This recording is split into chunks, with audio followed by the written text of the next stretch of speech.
As esceas da vida dos mariñeiros volven ser maioritarias este ano no Belén xigante de Viveiro, pero tamén hai espazo para outros oficios e para as tradicións de Nadal, un enorme espectáculo de atrezo que impresiona tanto os visitantes como os propios veciños de Viveiro e, por suposto, os máis cativos. Pois todo o movimento que ten. Pois aí a roda que ten, como se di? Eso, a noria. Sí, hombre, a los oficios sí, hay el pan, la taberna y eso, lo del bacalao, la saladera, esas que hay, pues bueno, sí está bien. Sí, eu creo que sí.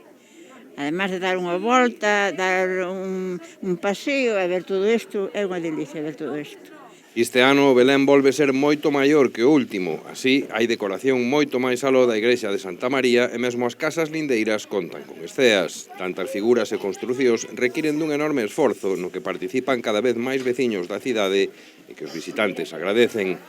Normalmente é sempre máis ou menos así desta categoría, cuidado, que se ve que poucas en Galicia pouco se ve desto, pouco. Moitas máis novedades, xa lle comentaba ao subir, que había na entrada abaixo, polo outro lado, como o santo ca barca mariñeira, que o ano pasado non recordo que de velo. Así, o que comezou como unha pequena iniciativa dun grupo de amigos converteuse xa nunha visita obrigada do Nadal galego.